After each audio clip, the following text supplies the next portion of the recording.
It's been a while since I've done one of these. Am I even centred? Hello everybody and welcome back. I'm Miss McCombie and today we're going to be talking about how to write a critical essay, specifically how to write a National 5 critical essay. We're going to be talking about the questions, the marking scheme, how to write each of the main sections and hopefully some top tips as well. I am planning on making a separate video about higher critical essays, so keep your eyes open for that. So let's get started.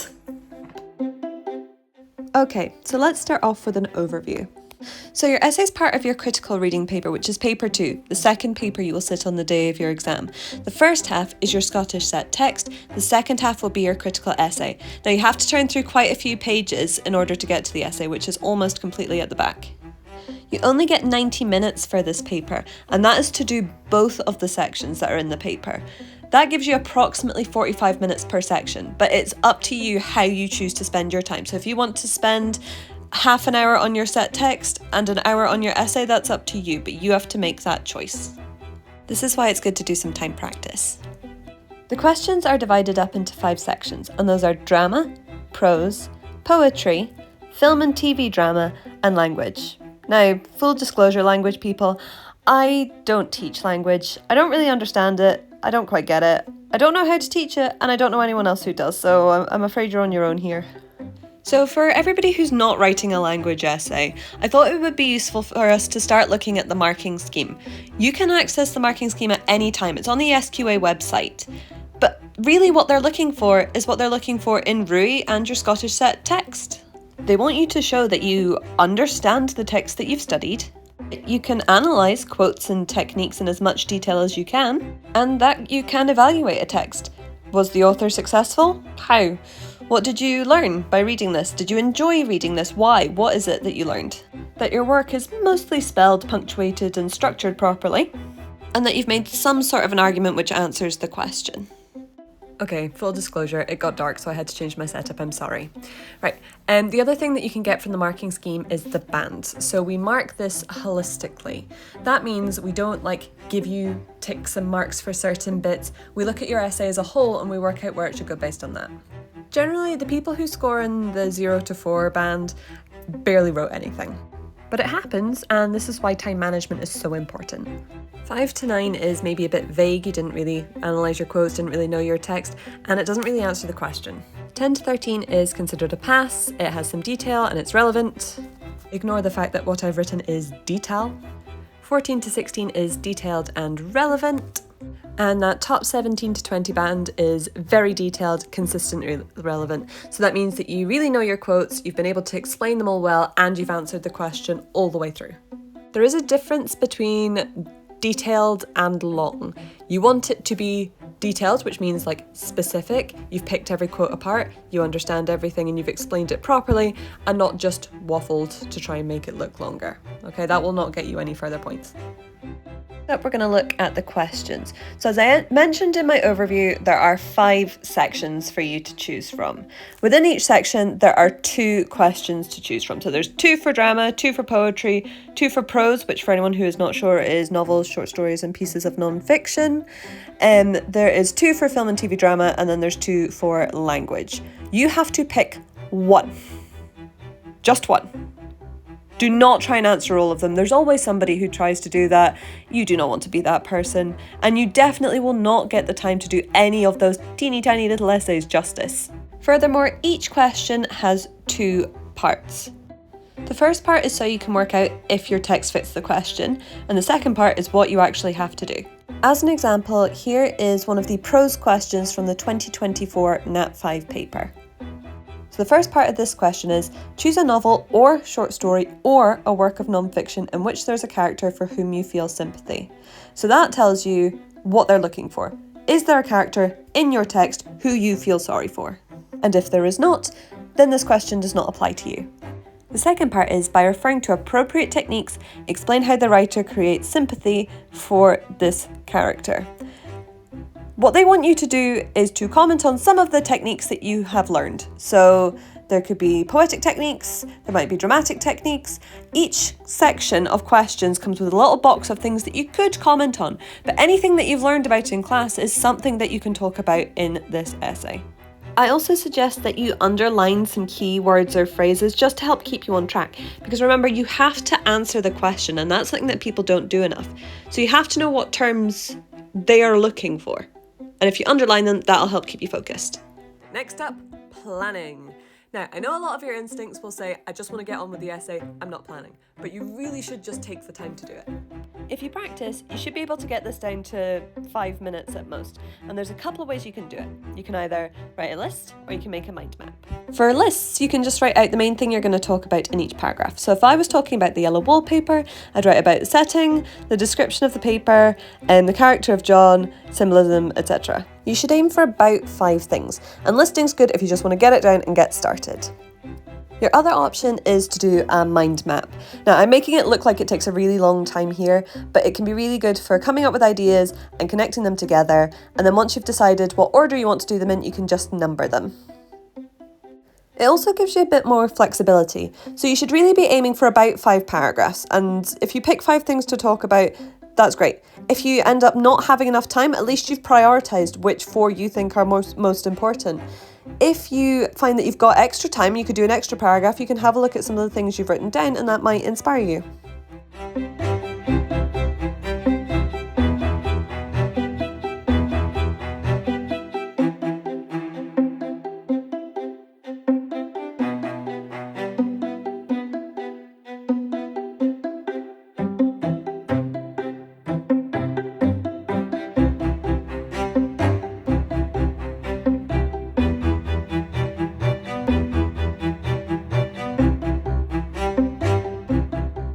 Something else I like to do is to put a line through my plan, so I can still see clearly what it says, but it's not marked as part of my essay. Okay, once you've done your plan, then it's time for you to start writing, starting with your introduction. Every essay needs one, and I think they're probably the easiest bit. A few things you should include. Some of you might be familiar with TARTS, T-A-R-T-S. This stands for title, author, reference to question, techniques, and summary, although not necessarily in that order.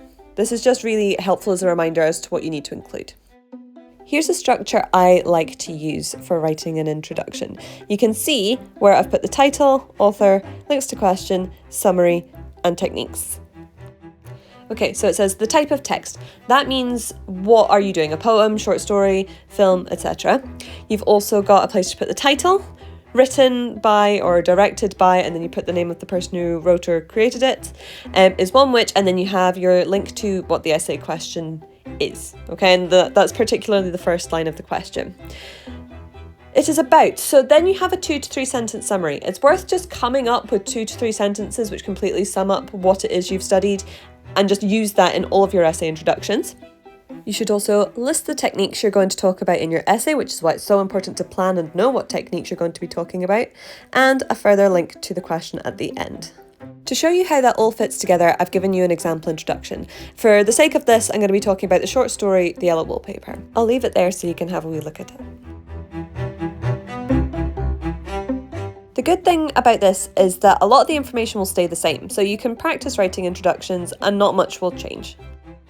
Alright, with your introduction done, it's now time to move on to the most important part, the main body paragraphs. As I said in the planning section, you should probably have about 5 main body paragraphs. If you only manage 4, that's probably okay, but aim for 5. So there are lots of ways that teachers can help you structure main body paragraphs, and there's lots of acronyms that people use, but they all basically mean the same thing. Some examples that I have seen in the past are peer, teal, pair, teal, P, and SQA, among others. I personally use PEER. PEER stands for point, which is like your topic sentence, evidence, so by that I mean quotes and references, your explanation, so your in-depth analysis, and reference, or relating back to the question. People often find it hard to get started with their PEER paragraphs, so I've given you some examples of points you could make, or at least the sentence starters anyway. It should be clear from the start of the paragraph what your main topic is, whether that is what section of the short story or the film or one of the techniques that you're focusing on. So long as you have stated that in your first sentence, it doesn't really matter. I'm going to give you an example paragraph about the description of the wallpaper. So the topic sentence, the point that I'm starting off with is one technique the author uses to make us feel sympathy for the narrator is word choice. I've related to the question and I've made clear what technique it is that I am referring to in this paragraph. Then you need some evidence to prove your point. If you're doing poetry or short stories, you're probably going to need some actual quotes. However, for things like film and TV drama or plays, you can get away with just having references or examples.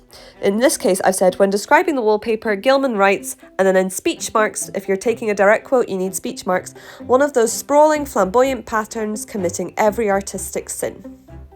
Side note, you have to refer to the writer or the director by their full name in the introduction, but after that you can just use their surname. Then the biggest bit of your essay is your explanation or your analysis. For quotes, you really have to pick apart everything that you can get from that. What techniques have been used? What do those words mean? Why is it important that it's there? Really make that quote earn its place in your essay. What information does it provide and how is that going to link to your point? And then you have to link it back to the question. So you know how in maths you get marks for showing you're working out and not for just the answers? This is the equivalent of that in English. So don't just say, this shows that we feel sorry for her. Why? What is it about your quote and analysis that you've just said makes us think that?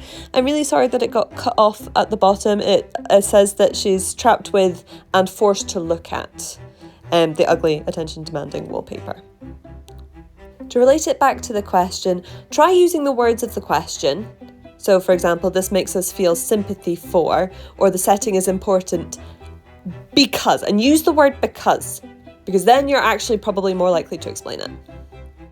And then you have to do about 5 of these paragraphs in your essay, so make sure your time management's on point. We're in the home stretch now, we're on conclusions. People often tell me that they struggle with conclusions, but I don't think that they're really that difficult. I think what happens is people are less used to writing them because they don't often get to the end of their essays in the time that they're given. So we are going to run through this. It is actually quite straightforward. One of the things about conclusions is that it is your last chance to speak to your reader. So if you've got the time to dedicate to this, really make it count. So you start off with in conclusion or to conclude. You restate the name of the title, author, and reference it back to the question. Then you sum up each of your main body paragraphs, so give each one its own sentence, and you're basically kind of restating what the main points were, and then you end by saying what was successful about it, what have you learned, what have you taken away from it, what have you enjoyed about it, why is it important that this text exists. Cannot believe I did it again in the same video. How am I an English teacher? I can't even proofread. Anyway, that little accident aside, I've got an example conclusion for you on the screen just now for you to have a look at. Just from looking at this conclusion, it should be quite clear what my main points were. So I know that the first one is about the setting of the house in the attic room. We know that I was talking about word choice in my second paragraph. We were then talking about the character of John, and then we talked about the climax and the narrator ripping off the wallpaper. So you can see what each of the main paragraphs would have been. If you're running out of time, condense all of this right down. Just slap on a conclusion, get it done.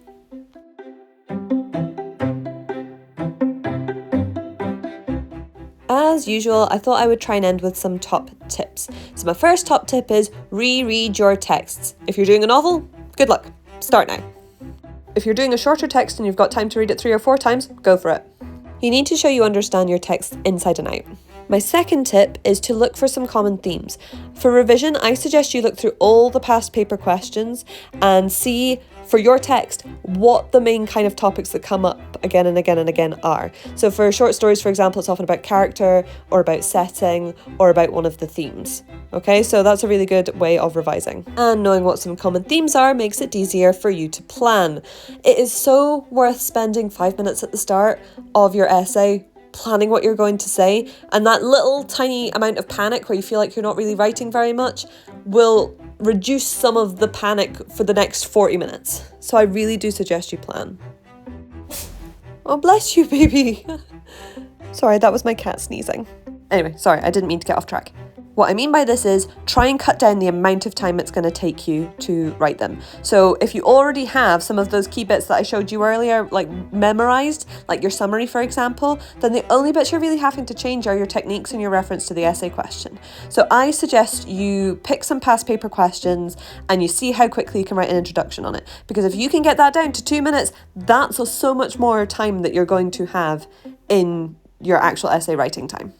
Know what your key quotes and evidence is, even if that means you have to Google. Although really, you'll probably have notes in your jar. Go and have a look. Memorise them in whatever way helps you, whether that is flashcards, recording them and listening to them back, having somebody test you, up to you. And finally, I find if I go and choose my essay question at the start, then it's kind of open in a separate tab in my brain until I get round to writing it. Remember, you can do your essay first or second, it's up to you, but you have to split the time with your Scottish Set text. And so there you have it. That is my guide on how to write a National 5 critical essay. If you have any questions that I didn't get around to answering, if you ask them in the comments, I will try and get back to you when I can. I'll see you next time. Best of luck with your essays.